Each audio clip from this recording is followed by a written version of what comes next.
হলিউডে উঠে আসা নতুন তারকারা অনেকেই আছেন, কিন্তু একজন আছেন যিনি একেবারেই অন্যরকম। তার চোখের রহস্যময় দৃষ্টি, অভিনয়ের গভীরতা আর অদ্ভুত মাধুর্যে তিনি আজ বিশ্বজুড়ে যাকে নিয়ে আলোচনা, তিনি হলেন মিয়া গোথ। ব্রাজিলের দাদির বাড়ি থেকে হলিউডের লাল গালিচায় মিয়া গোথের জন্ম ইংল্যান্ডে হলেও তার শৈশব কেটেছে দাদির কাছে, দূর ব্রাজিলে। দাদি ছিলেন একজন অভিনেত্রী, অভিনয়ের স্পর্শ তাই খুব ছোটবেলাতেই এসে পড়ে মিয়া গোথের জীবনে। 5 বছর বয়সে ব্রাজিলে থাকা সেই সময়েই তার ভেতরে জন্ম নেয় অভিনয়ের বীজ। এ যেন এক অদৃশ্য টান, গ্ল্যামারের নয়, শিল্পের। 2015 সাল হলিউডের প্রথম বড় সুযোগ, কিন্তু সেটাও আসে চাপে ভরা, বিতর্কিত নিম্ফোম্যানিয়াক এই ছোট্ট একটি চরিত্রে।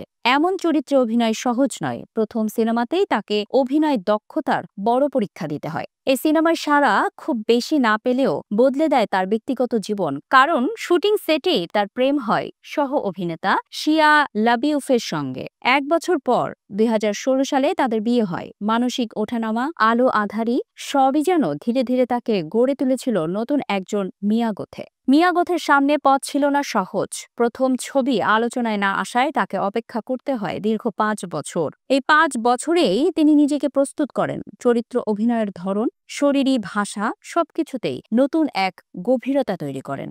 মিয়া গোথের জীবনের টার্নিং পয়েন্ট ছিল 2022 সাল। এক্স সিনেমায় তিনি এমন এক চরিত্র অভিনয় করেন যা হলিউড তাকে নতুনভাবে পরিচিত করে।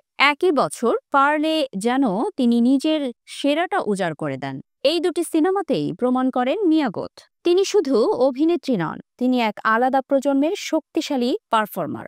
গিয়ের্মো দেল তোরো পরিচালিত ফ্রাঙ্কেনস্টাইন মুক্তি পায় 2024 অক্টোবর, আর দর্শকদের প্রশংসায় আবারও আলোচনায় উঠে আসেন মিয়া গোথ। 7 নভেম্বর নেটফ্লিক্সে মুক্তির পর সিনেমাটি হয়ে ওঠে বিশ্বব্যাপী আলোচিত। IMDb'র মোস্ট পপুলার সেলিব্রিটি হিসেবে 2 নম্বর তালিকায় উঠে আসেন তিনি। এ যেন তার ক্যারিয়ারের নতুন শিখর।